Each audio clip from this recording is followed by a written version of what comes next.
Good afternoon, everybody. It's good to see you guys. Sorry we're not meeting in person. We wanted to give you some time to kind of pick when you watch this meeting.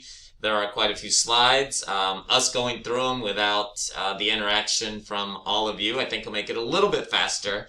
But we do want your questions. If you have any questions, concerns, please make sure you email either of us, both of us, whatever makes you feel comfortable, and we will answer any questions you have. All right, let's get into it. We have lots to talk about. First off, we always tend to talk about safety and making sure our kids are safe and the environment we provide is as safe as possible. I kind of changed the time on here because it's a little bit more quiet in the morning, which is a good thing.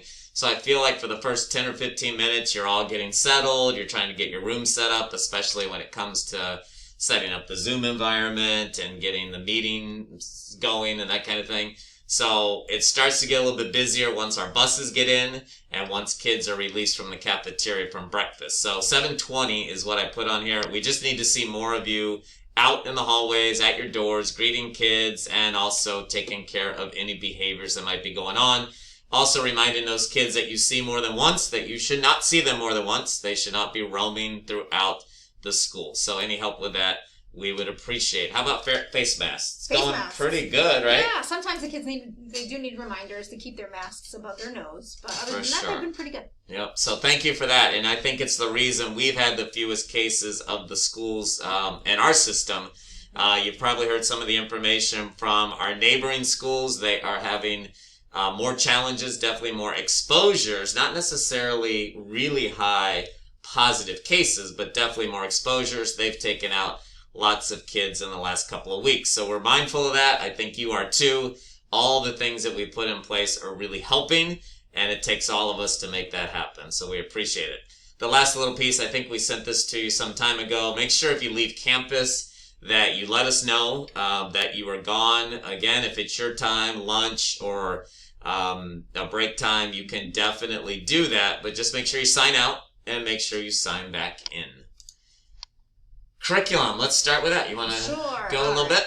So, as you know, this time that we have from the beginning of the year till about the holidays, this is our largest block of time without interruptions. So we definitely want to make sure that we're delivering engaging lessons to our kids, and above all, making sure that they are standards-based. And we're about done with that big block of time. We're coming into the Thanksgiving holiday. We've got winter break coming where everyone gets a little antsy. We know that, but we rely on you to keep kids as focused as possible. And that's super important as they move forward this year. We wanted to talk a little bit about iReady. This data on the right-hand side, Bree, you can kind of tell them what they're seeing, because we know that iReady we've chosen to be our core. This is the bulk of what we do in ELA and math. So we definitely want to make sure our kids are getting at least 15 minutes of their learning path every day. We want to keep kids, the percentage of students that are within 30 to 49 minutes, above 75%. So as you can see here in the graphic, it looks like our kids are really passing their learning paths. However, we want to make sure that they're putting in that time, the recommended amount of time. If you want to reward your students using PBIS points, please feel free to do that. We definitely encourage you to do that as well. Yeah, it's a good idea. So we see we are doing better than last month this past week, but you're looking at the second column. I think I can highlight that for you a little bit, where the percent of students with 30 to 49 minutes, 23% math, 33% in reading, and we're looking according to the company and what is best practice and what is proven to have the most success in students is being at 75%. So something we want you to be aware of and help us to get to that point that we are really dedicated to using that program that appears to be greatly aligned to the standards and the FSA at the end of the year. And as of right now, we talk about it periodically. We do believe we are taking the state test. There's been some conversations out there about whether school will be we'll all be sent home virtually. It's a possibility. It's down the road, possibly. I don't think there's anything immediate that would come of that, but cases are definitely rising. So we'll just have to wait and see. If that were to happen and we spent any time, a significant amount of time at home doing virtual, I don't believe we'd see state testing, but can't predict the future. iReady, just more information. This came in from the company as well. So what you have here are some hot links for more information and support materials from iReady as far as getting ready for the next testing session, as well as some data monitoring practices as well. There we go. These are all clickable, and again, you'll get this presentation when we're done. It'll be in our classroom. More comments about the time that you get with kids. We always have parents asking about, what are you doing for my little one who's not making it? What are you doing for my little one who's brilliant and has mastered all of the iReady content? This is kind of the structure we see happening in a classroom that seems to be the most effective. That core instruction being the largest percent of time, but then don't forget that you do have to take care of the ones who aren't making it. The chart you'll see coming up, the ABC chart, is going to help you condense that list of kids and really focus in on who those students are and what you're doing specifically for those kids. So we'll kind of touch upon this as we go. Read alouds, we really want you to think about this, and it typically is in ELA, but I think it's for all of you to hear. We want kids to be engaged. We want them to be with you and hanging on every word. And while the novels can do that, there's some really good stuff going on out there. We just want to keep it to a minimum. So think about not exceeding 15 minutes with any read alouds. Movies also. I actually had a call today that a parent called in and said, you know, they mentioned the movie. Do you really think this is the best use of time in a classroom? And I would have to say I do not. Please stay away from showing full-length movies. Of course, incorporating clips is perfect, and there are some good educational videos out there that are in Safari Montage that you can absolutely use, but just be thoughtful of how that translates to the kids and, of course, the audience at home. And the holidays. We always like to celebrate, and it does. It's kind of a good feel to be planning for Thanksgiving, even though with the pandemic it's going to be different, but Thanksgiving and Christmas and Hanukkah, all the holidays are here, but please don't take large amounts of time away from the stuff that we really have to get done with our kids. We always talk about there's just not enough time in the day. There's not enough time before we have to take the big test. We'll use this time wisely. And we know there might be some themed activities going on in your classroom related to the holidays, but keeping it as close to what we are expected to do with kids would be super important, for sure. I think you had something to add to this. Holiday top, holiday colors on top, maybe? Whatever works for you, yeah. That'd be nice. Big turkey shirt or... Tomorrow and Friday. Some people have those turkey hats. Yeah, so this was just for watching. The ones who... I don't have anything like that, and we're out tomorrow, so that's kind of good for me. I don't have to dress up as a big turkey. But thanks for watching. This one kind of tells us tomorrow we'll watch who has jeans on. We'll know who actually watched this amazing presentation. The star windows are coming up. We'll start star testing in ELA and math. The second window is in December.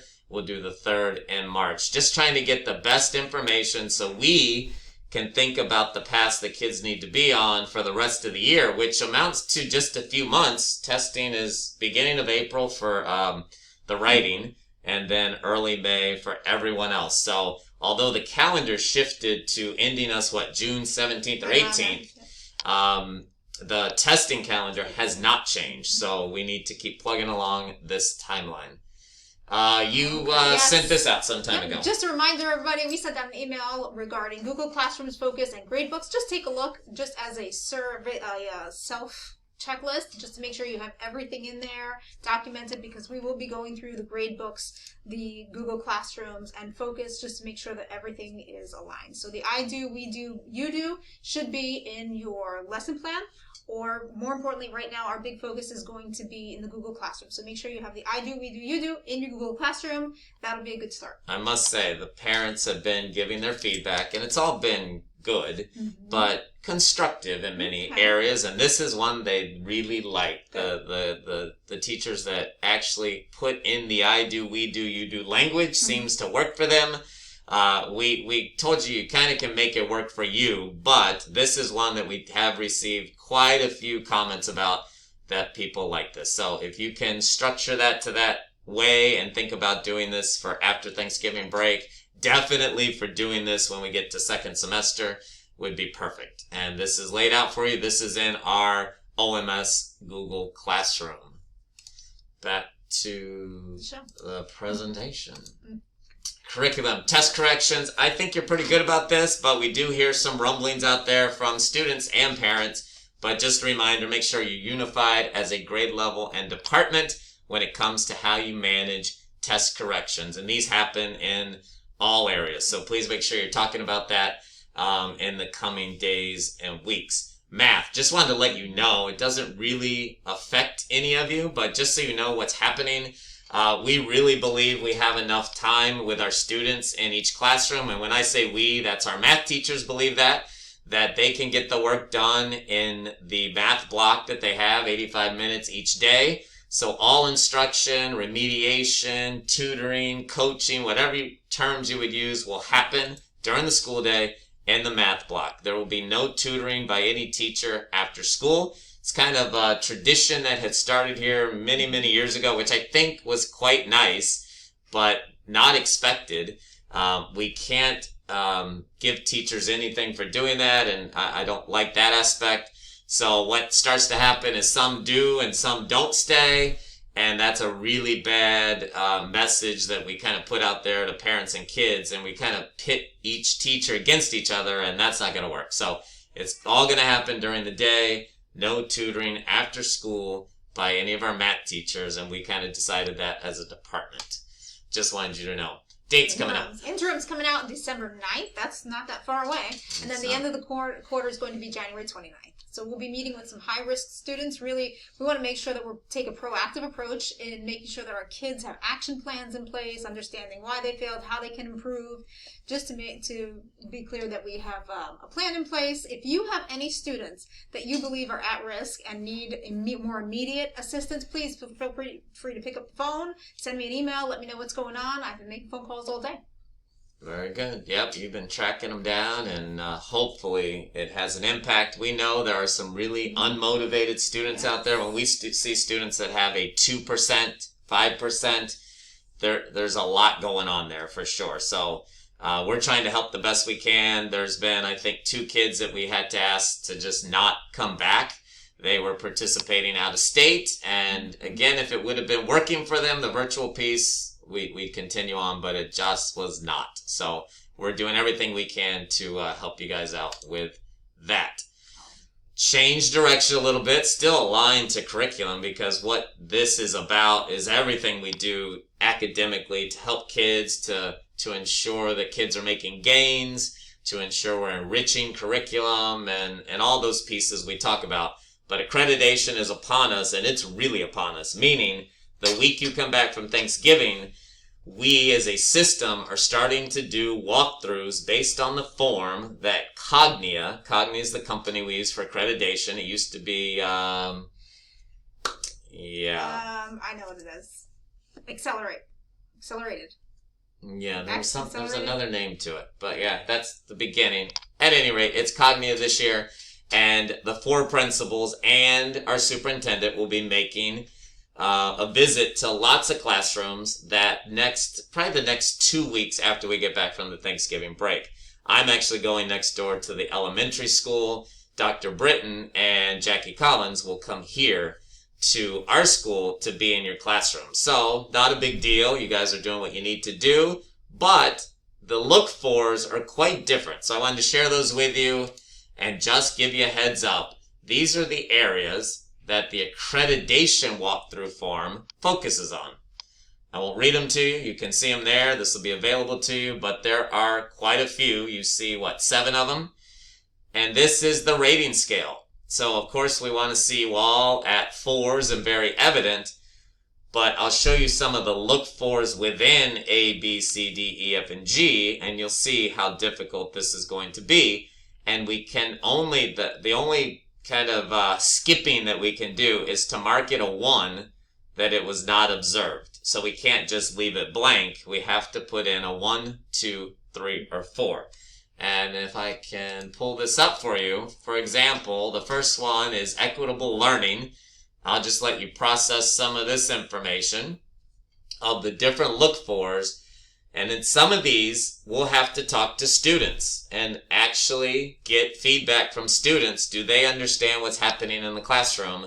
Have you informed them of how you grade, how you expect them to manage the content that you are giving them.